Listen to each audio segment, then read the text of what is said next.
right, so last topic we're going to look at for this week is 3D vectors. So when we talk about 3D vectors, right, we have to start thinking now about a third axis. So traditionally, we've been working in the XY plane, right? That's, if you want to think about it in terms of this picture, think of the XY plane as basically like the bottom of a box, right? Or think of it as like the surface of your desk. Everything you've done has been in that surface.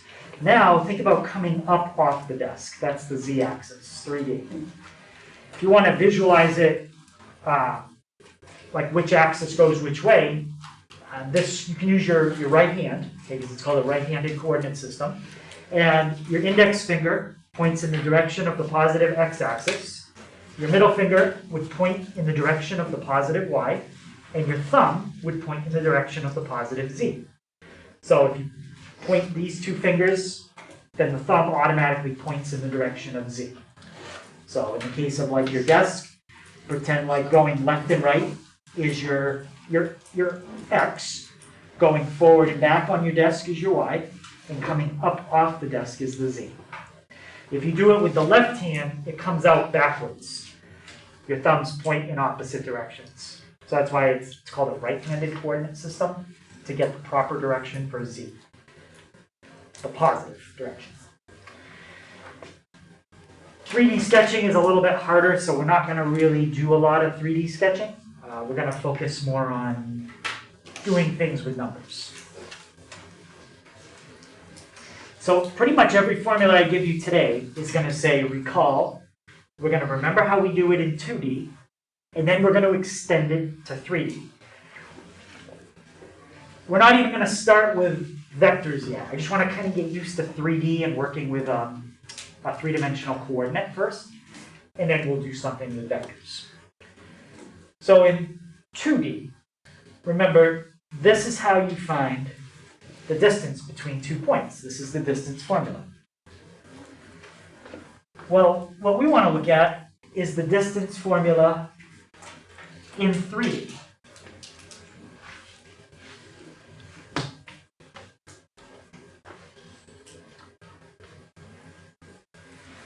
So let's imagine we had like a square.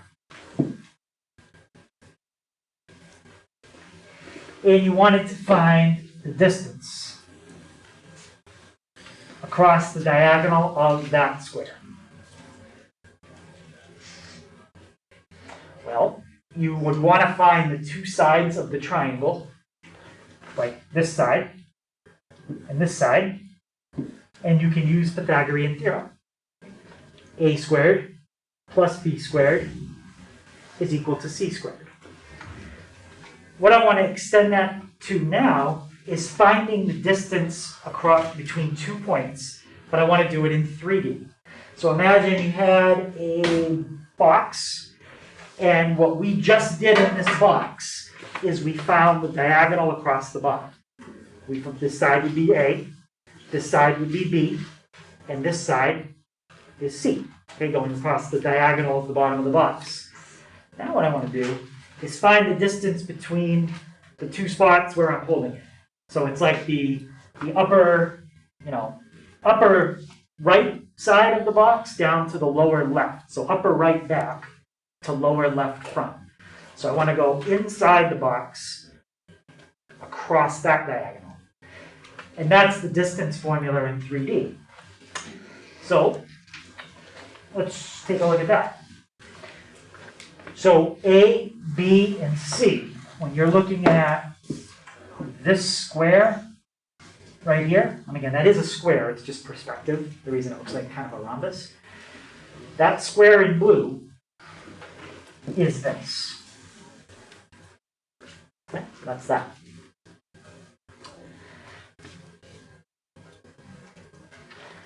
So to find E, which is a three-dimensional distance from like the left top back to the front right bottom, or however you want to visualize that diagonal, it's another application of Pythagorean theorem. You would have to know the distance across the bottom.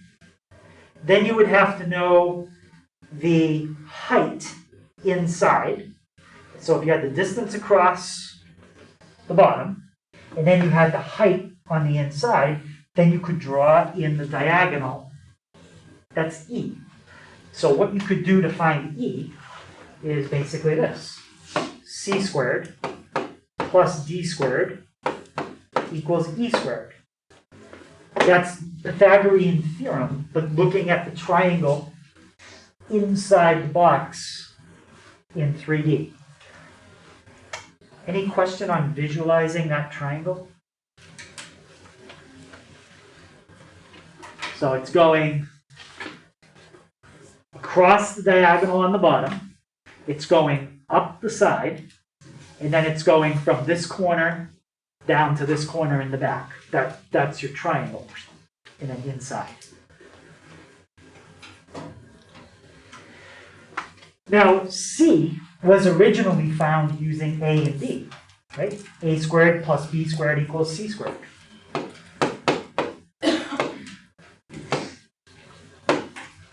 So essentially, to find a distance in 3D, you could do, like let's say you want to find E, A squared plus B squared plus D squared equals E squared.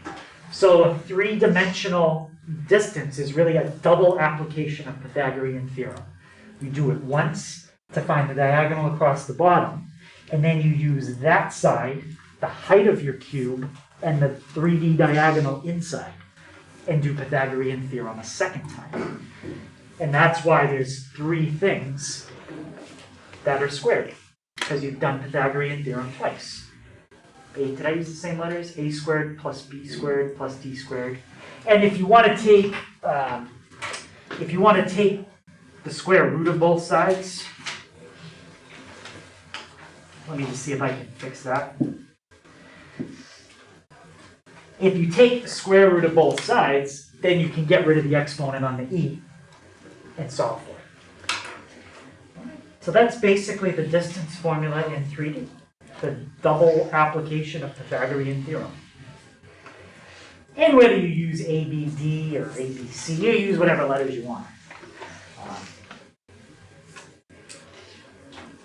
But what we're going to do is write it in terms of a coordinate.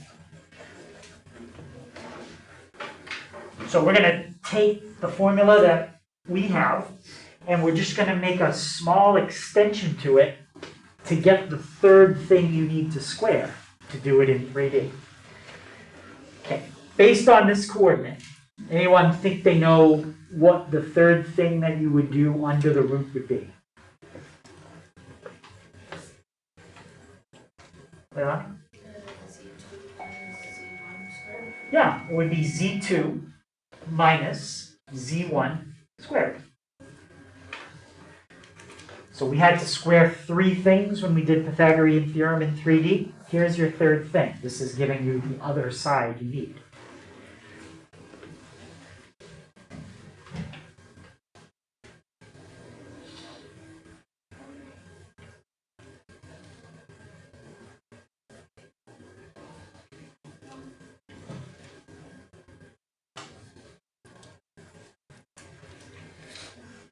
All right, so let's try an example with some numbers. So let's find the distance between the points -1, 3, 2 and 4, -2, 5. All right, so here now, when I find the distance, what would be the first two numbers that I subtract? 4 and 1. Yep, so we're going to have 4, well, let me start with the square root. 4 minus -1. And Sean, what do we do with that? Square it. Square it. Brianna, what would be the next two numbers we subtract? -2 and 3. So -2 minus 3. And Andrew, what do we do with that? Square it. So if you stop there, that's like 2D Pythagorean theorem. Now we're going to do the third side to get the 3D piece. Justin, what would be the next two numbers that I subtract? 5 and 2. Yep, so it's z2 minus z1. In this case, 5 minus 2. You square it. And Kiana, if I do that, what's 4 minus negative 1? 5. And if you square it? That is 25. 25. And Jordan, negative 2 minus 3? 1. No, it's -5. Yeah, negative 5. And then squared? 45. 25 again. And the last one, 5 minus 2 is 3. Square it. We get 9. So the distance between these two three-dimensional coordinates is the square root of 59.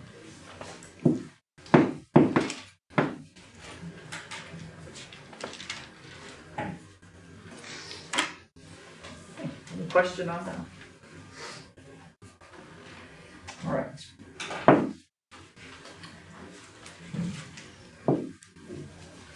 All right, so just like a coordinate in 3D, if you want to do a vector in 3D, we have to add a third part to the vector. So in 2D, every vector had a horizontal component, which we usually called I, and a vertical component that we called, that we used J. Well, we're going to need one more special unit vector, and this is another name that you don't want to use for anything else. Anyone have an idea what the unit vector is going to be called? That's going to be the z-axis component. We've got the x, we've got the y. What's the third vector? Yep. Yep, we're going to use k. So I don't really want to say up, down, left, and right anymore. The way I want to say it is A is the component of the vector for the x-axis. B is the component that's on the y-axis. And C is the component that's on the z-axis. Because if you think of a table, x and y now are more like left and right and forward and back. And z is up. So it's a little different. So that's why I stay away from those words. If you want to write it as a vector, using the algebraic notation, you can use the angle brackets. Just remember that the A, the B, and the C are the components of your vector.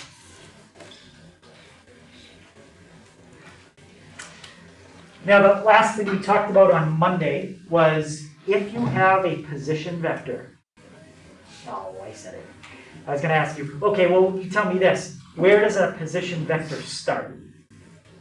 Coordinate of at the start point. Yeah? The origin. The origin. So a vector that has its start point at the origin is called an initial vector, position vector.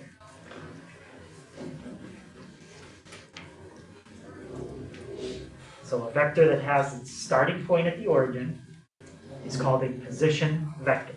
It's exactly the same thing you have in your notes from Monday. There's no difference between what I wrote here in 3D and what we said in 2D.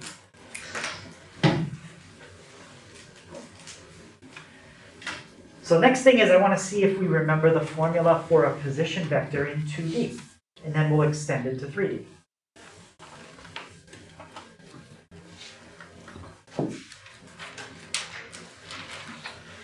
Does anyone remember what the formula was for a position vector in 2D?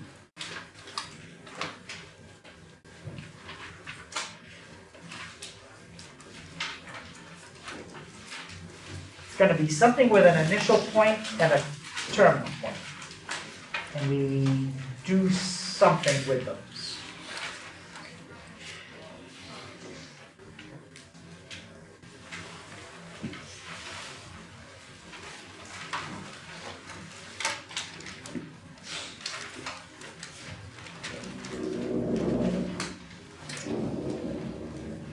Yeah.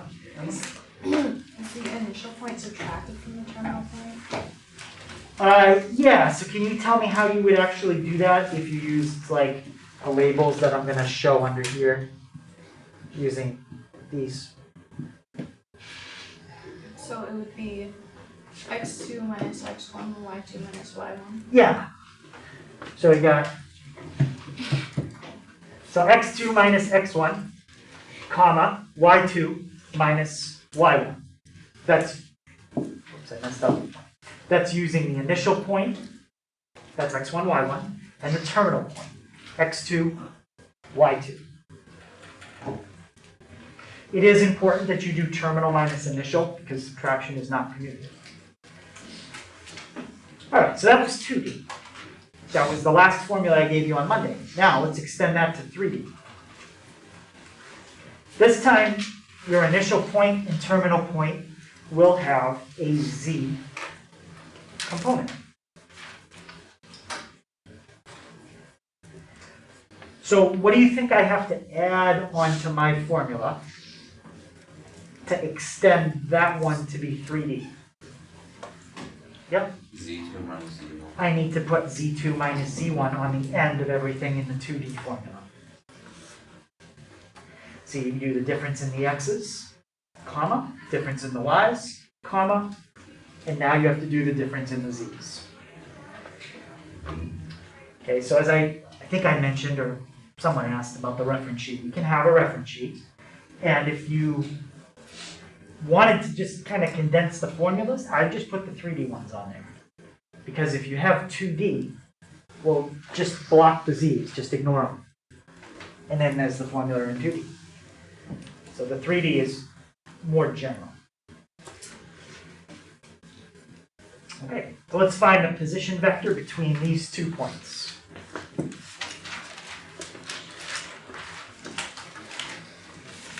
If you're not told, P1 is the initial, P2 is the terminal, always.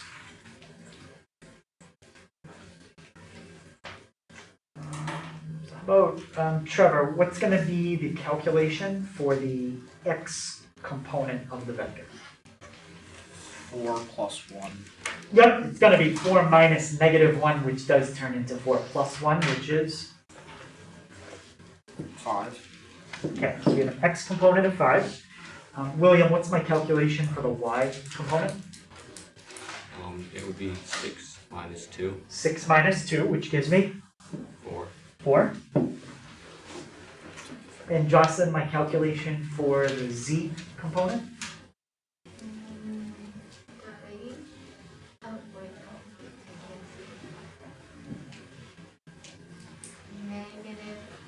-1. And how did you get that? That's 2 minus 3. Yep, 2 minus 3, and that gives you negative 1. And there is your position vector. Anna, what if I wanted to write that as a unit vector with the ijk?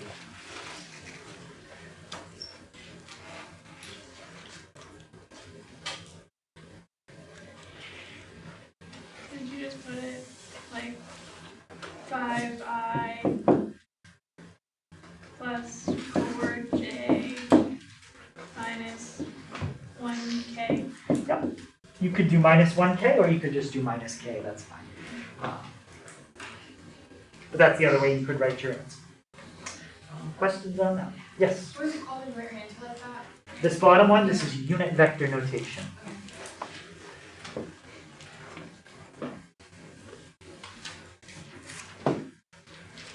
All right, so now we're into Tuesday. So we're going to look at the formulas we learned on Tuesday, which started at getting us away from having to draw things. So the first formula that we looked at was how can you add 2 vectors together without doing it visually. 3D, it's a little bit harder to do visually. You can still do it. You take one vector, you put the other vector on the end, and then you connect your diagonal. But now in 3D, it's kind of hard to draw that. So we're just going to stick with the formula. So in 2D, if you wanted to add 2 vectors together, you take the x components, you add them. You take the y components, you add them, and there's your answer. Well, to do it in 3D, either add or subtract, there's something I have to add, and it's under that box. What do you think is the extension to the formula in 2D to do it in 3D? Yep. Z1 plus or minus Z2. Yeah, whatever, if you're doing plus or minus, whichever one. So now in 3D, you add your x components, your y components, and your z components. If you're subtracting, then subtract them all.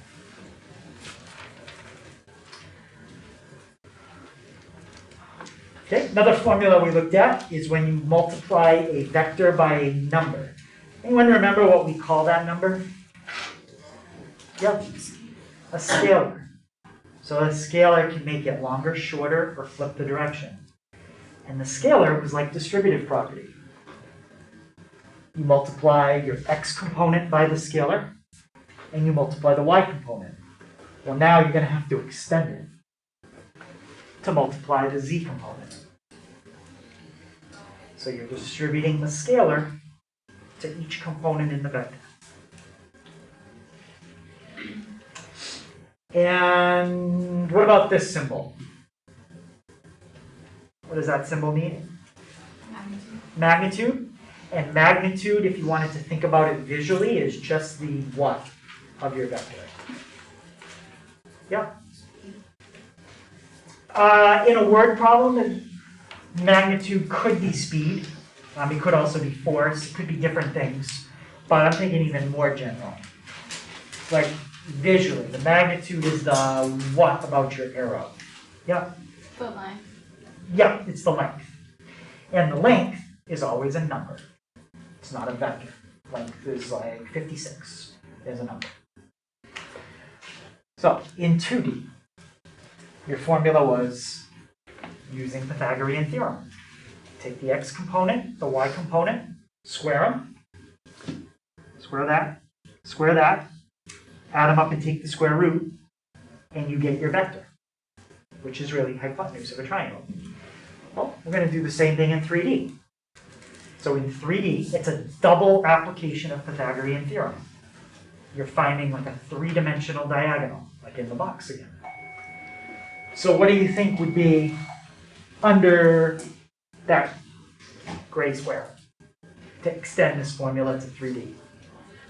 Hannah? Plus Z1 squared. Plus Z1 squared. Yep.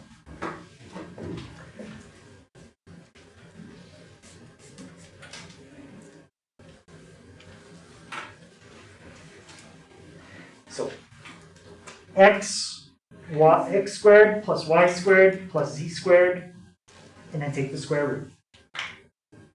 Right, so that's a formula for three-dimensional magnitude. All right. Let's add these two vectors up.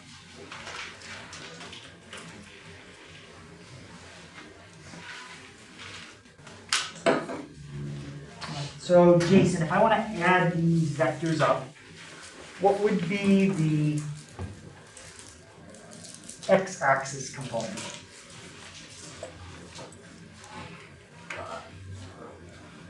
5. Yep, so we're going to have 5i. And j, what about my y-axis component?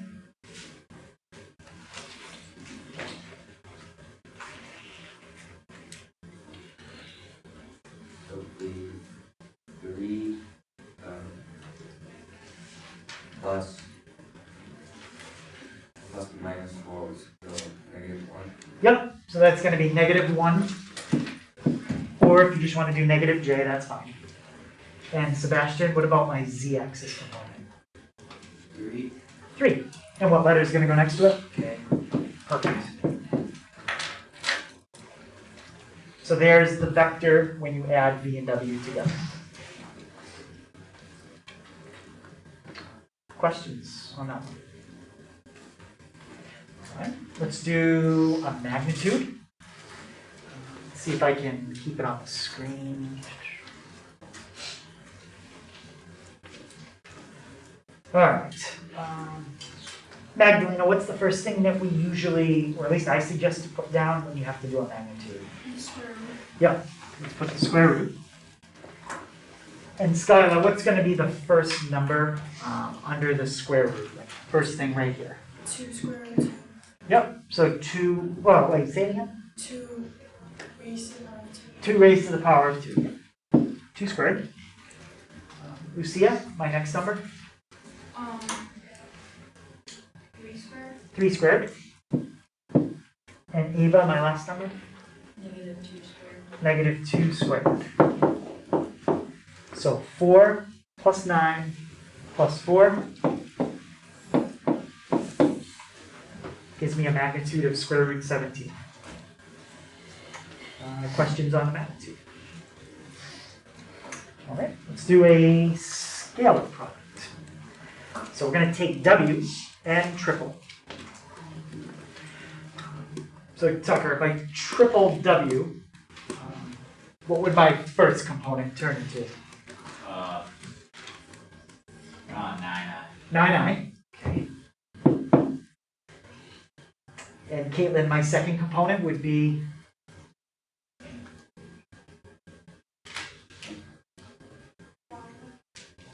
Or 12J.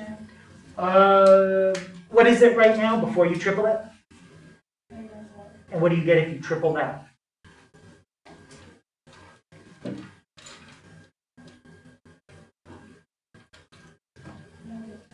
-12. Yep. So -12J. And then what's the last one? 5. And if we Leilani, if you triple 5, you get 15. And what letter goes next to it? K. So there's a scalar product of a 3D vector. Questions on that one? All right, so that's everything we did on Tuesday now in 2D, minus word problems. We're not going to focus on 3D word problems. All right, Wednesday. So now this is dot product. Well, I don't even think I need to put the formula up there for 2D. We just did it. And if you know the formula in 2D, I'm guessing you could write the formula in 3D. It's exactly what you would expect it to be. Anyone think they can tell me the formula for the dot product in 3D?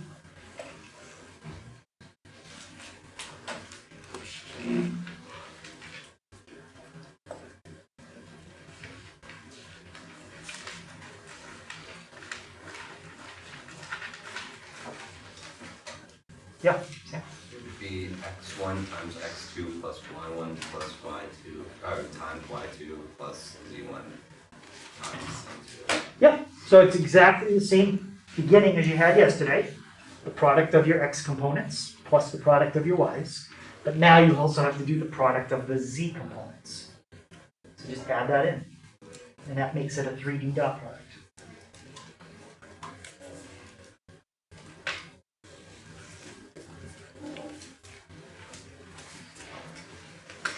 All right, so let's find the dot product between these two vectors.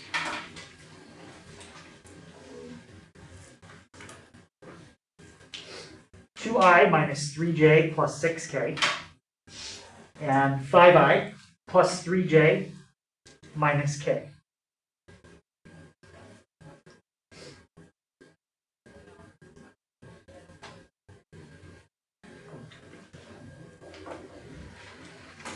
All right. How about Hannah? What would be the first two numbers I use, or what do I do with to get the first part of my calculation? 2 times 5. 2 times 5. And what comes right after that? Plus. Plus. And Sean, what would come next? -3 times 3. -3 times 3. And right after that? Plus Another plus. And Brianna, the last part? 6 and -1. 6 times -1. So that gives me 10 minus 9 minus 6.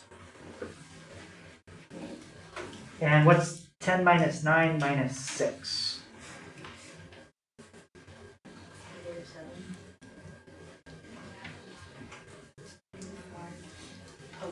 Oh yeah, -5. Yep. Based on what we learned yesterday, you know the dot product just came out to -5. what do you think's not gonna happen with the angle between these two vectors? Yeah? It's not gonna be orthogonal or parallel.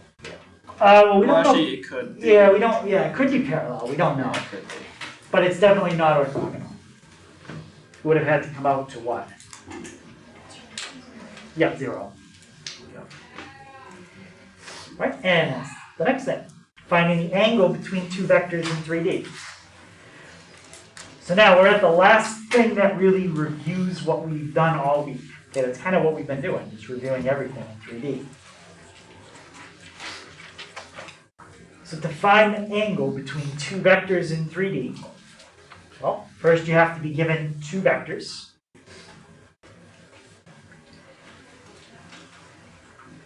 And then we use exactly the same formula that we had. The reason there is no change in the formula is because there's changes in the individual parts of the formula. Like the numerator is a 3D dot product. So this has an extra calculation built into finding the dot product. This is a 3D magnitude, and this is a 3D magnitude. So each of those have an extra calculation already built into them when you do them. So when you use them in the formula, it's the same formula. So let's find the angle between the two vectors we just did the dot product for, because we already have one thing we need.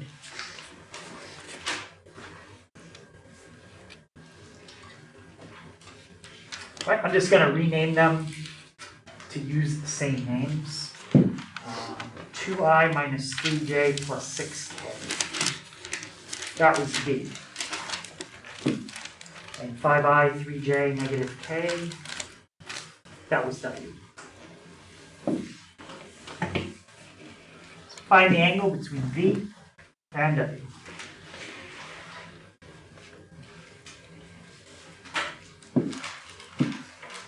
Well, dot product, we just found that. What was the dot product? Negative 5. Okay. Andrew, to find the angle, what else do I need besides the dot product?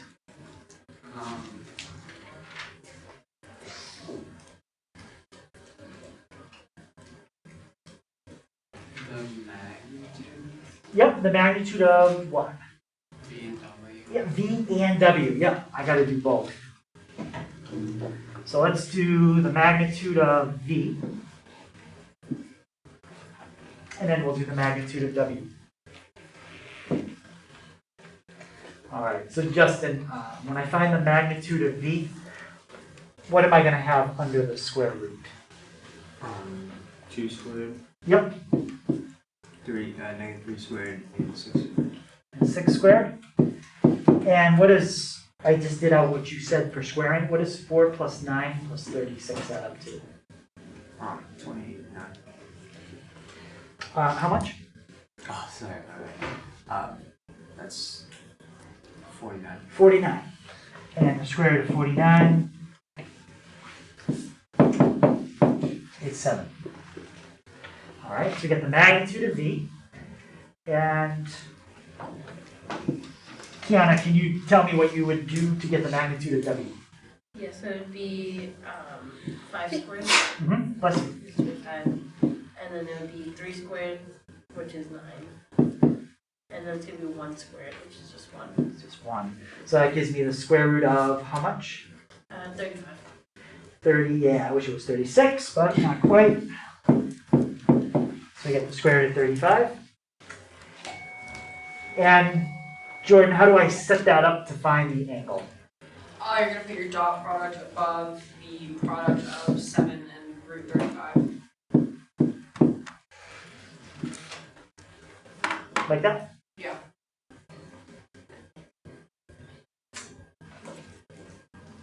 There's something wrong with that. Yep. And you just take the inverse cosine after you do that. Yeah, I need to put in the inverse cosine of all of that. Yeah. So inverse cosine of, let's see, negative 5 divided by 7 square roots of 35.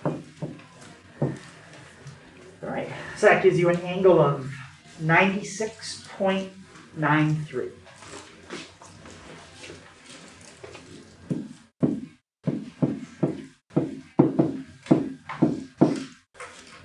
Okay, questions on that?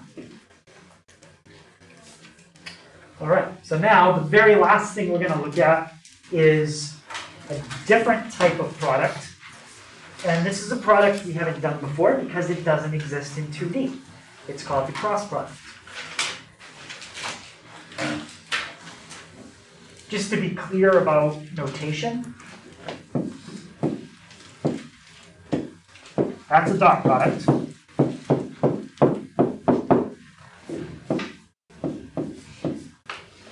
That's a cross product.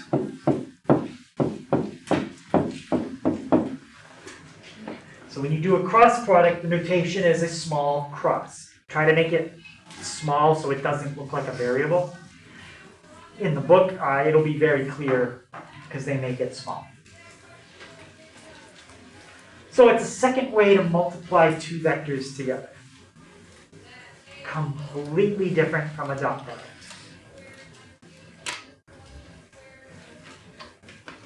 As I said, we've never studied it because it doesn't apply to 2D. Today's the first day we did 3D. So 3D extends what we can do a little bit. It gives us one new operation. And there are applications to the cross product, mainly centered around calculus and physics. So we're going to hold off on the application for this one. But there are applications to calculus and physics. Oh, yeah, geometry too. Physics. In fact, the example that I've done before, it's from the calculus book you'll use next year if you take calculus. They do cross product in the calc book.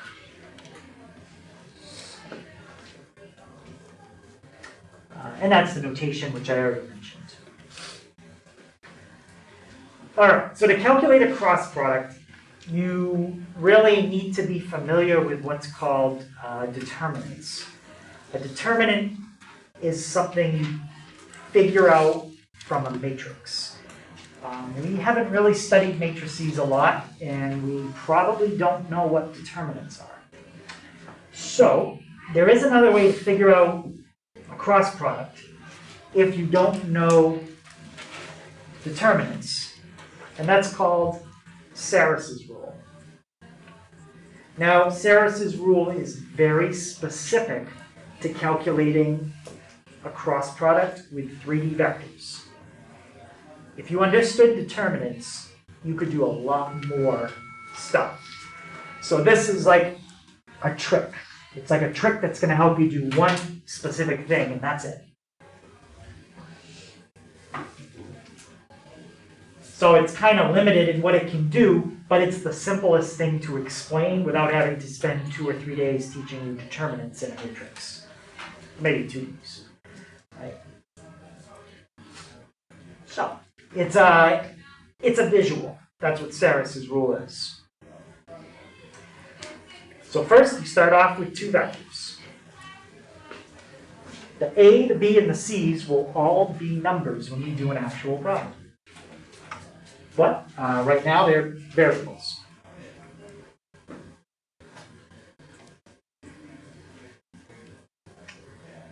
And what we're going to do is create a 3x3 matrix.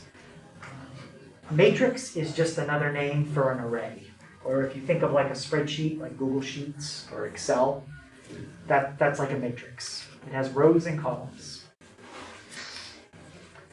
And we're going to start by creating a matrix specifically with 9 entries in it.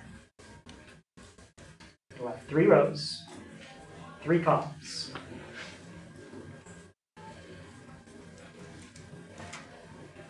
In the first row, you're going to put the unit vectors I, J, and K. When we do an actual problem, those will stay exactly the same. Always put an I, a J, and a K in the first row. the next row is going to be the three numbers that are the coefficients of the I, the j, and the k in the first vector. A1, B1, C1. And the last row is going to be the three numbers that are the coefficients of the I, j, and k in the second vector. A2, B2, C2. What I'm setting up here would do this problem. V cross W. The V comes before the W. So in my rows, the numbers with the V come before the numbers with the W. Does it make a difference if you switch them? You'll see. All right, but that's how you start. Now, next, okay, we're going to copy two of the columns. All right, so the next thing you want to do is copy these two columns. Don't erase them, leave them where they are, but put another copy of them in those 6 spots. So essentially what you're going to have now is I, j, k, I, j.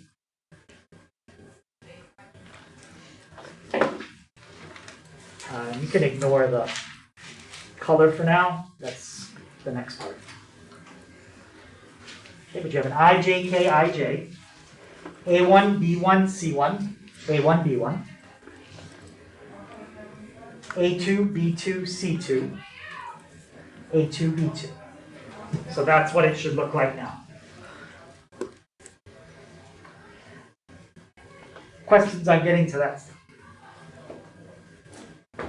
Now you're going to circle all the diagonals. A diagonal has to include 3 elements. This is not a diagonal. Nope, that's only 2. Okay, so diagonal has to include 3 elements. So if I circle all my diagonals, there should be 6 of them. 3 that go down and to the right, and 3 that go down and to the left. If you don't have different colors, you could name them diagonal 1, 2, 3, 4, 5, 6. That would probably be easier.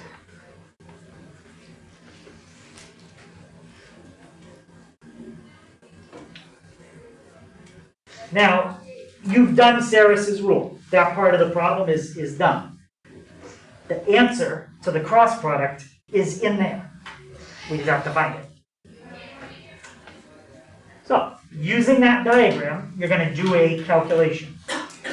And the whole reason for using this diagram is so you don't have to remember the whole formula. The diagram gives it to you as a visual. We're going to start by multiplying I, B1, and C2 together. So you're going to take the product of everything that's on red diagonal number 1 plus J, C1, A2. That's the product of everything on the red diagonal number 2. Plus K, A1, B2. That's the product of everything on diagonal number 3. Now, here's the part you have to remember. You're done with adding. Now you're going to subtract. All the blue diagonals get subtracted. Minus K, B1, A2. So minus the product of everything on the first blue diagonal, minus the product of everything on the second blue diagonal, minus the product of everything on the third blue diagonal.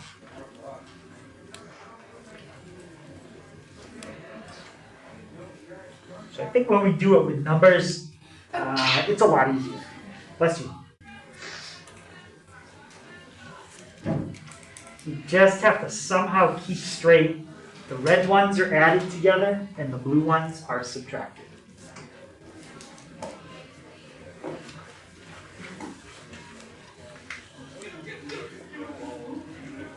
All right, let's try an example. So find the cross product between V and W. Okay, what are the three letters that I start out with across the top of my matrix?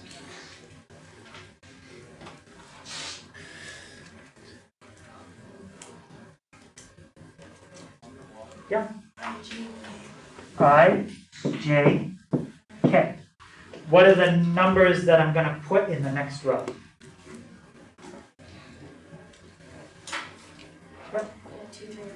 2, 3, 5. And what are the numbers I'm going to put in the last row? Yeah. 1, 2, 3. Now, what am I going to put next to the top row? Ava? I need a 9 and a J. What am I going to put next to the middle row? Yep. 2 and 3. And what am I going to put next to the bottom row? Yep. Yep, 1 and 2. Now I'll try to use the same colors I did before. Okay, red is down and to the right. 1, 2, 3. And blue is down and to the left.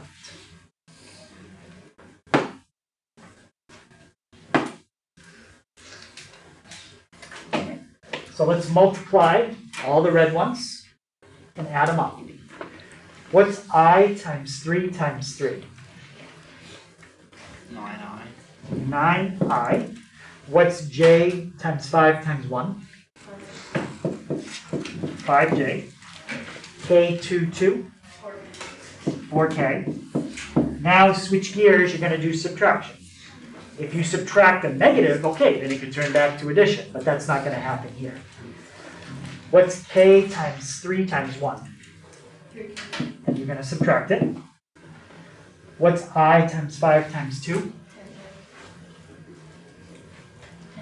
10I, and you're going to subtract it. And what's J times 2 times 3? 6J, and you're going to subtract. Okay, combine your like terms. What's 9I minus 10I? Negative I. 5J minus 6J? Negative J. And 4K minus 3K? Okay. What is that thing that I just circled? It's a, well, it's the cross product, but it's a, yeah? It's the unit vector. It's not, it's a vector. The length of it would be square root of 3. If you did that, so it's not a unit vector, but it is a vector. That's the whole point of cross product. It calculates a vector. Now, by looking at that, I automatically know W cross V. I will tell you, it's not the same. But if you know V cross W, you automatically have the other one. So there's an example in the homework where you'll see what happens.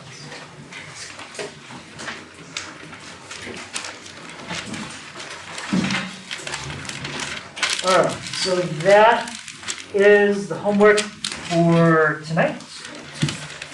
I will put the topics for the test up there somewhere. Okay, so I'll put those in as well.